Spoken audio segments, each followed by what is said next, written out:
ইটাহারের শ্রীধরপুর এলাকায় এক গৃহবধূর রহস্য মৃত্যুকে কেন্দ্র করে চাঞ্চল্য ছড়িয়েছে। মৃতার নাম ফুলমণি কিস্কু, বয়স 29 বছর। বৃহস্পতিবার পুলিশ তার দেহ ময়নাতদন্তের জন্য রায়গঞ্জ মেডিকেল কলেজ ও হাসপাতালের মর্গে পাঠায়।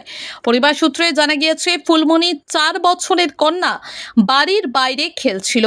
সেই সময় ফাঁকা বাড়ির একটি ঘরে তার গলায় ফাঁস দেওয়া ঝুলন্ত দেহ উদ্ধার হয়। মৃতার স্বামী কৃষ্ণ টুডু ভিন রাজ্যে শ্রমিকের কাজ করেন।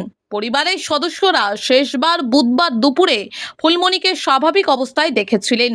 পরে বিকেলে পরিবারের সকলে মাঠে কাজে ব্যস্ত থাকাকালীন এই ঘটনা সামনে আসে। মৃতার খুড়তুতো ভাই রবি কিস্কু ঘটনার কথা জানান। ঘটনার প্রকৃত কারণ জানতে তদন্ত শুরু করেছে ইটাহার থানার পুলিশ। আমার নাম রবি কিস্কু। কে মারা গেছে আপনার? আমার বোন মারা গেছে।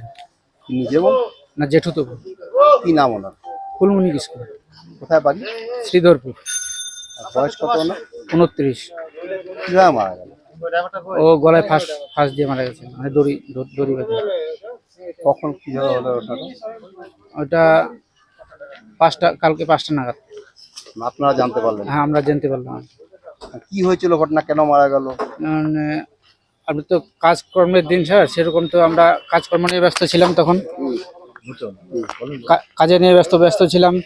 তারপরে কেউ তো হয়তো ধরে নেন মাকাই শুকাচ্ছে, কেউ তো ধরে নেন ধান টান শুকাচ্ছে। আমরা ওগুলাতে মাঠে ঘাটে ব্যস্ত ছিলাম। আর বাড়িতে যেটা আমার বোন যেটা মারা যায়, ও একা ছিল। ওর বাবা মা একটু বাইরে ছিল, তখন মাঠে ঘাটে গেছিল। ওই অবস্থায় ওই জিনিসটা হয়েছে আর কি। তারপরে ওখান থেকে যখন ওর বাবা আসে, যখন দুয়ারে ধাক্কা লাগায়, তখনই দেখতে পায় ও ঝুলন্ত অবস্থায় আছে। তখন একটা আওয়াজ দেওয়ার পরে আমরা সবাই মিলে ছুটে আসার পরে ওকে মানে যেটা বান্ধা ছিল ওখান থেকে আমরা নামিয়ে নিই। কেন এরকম কাজ করলো কিছু বোঝা যাচ্ছে? ওটা তো কিছু বোঝা যাচ্ছে না এখন। ওই দুই স্বামী স্ত্রীর মাধ্যমে কোনো কিছু হয়েছিল নাকি ফোনে ওগুলো আর বলা যাচ্ছে না এতটা। স্বামী কোথায় থাকে? স্বামী বাইরে থাকে। বাচ্চা একটা ছোট মেয়ে আছে? হ্যাঁ। কত বছর বয়স? 4 বছর। মেয়েটা কোথায় ছিল? মেয়েটা খেলাধুলা করছে। মেয়েটাও দেখেনি? না, মেয়েটাও দেখি।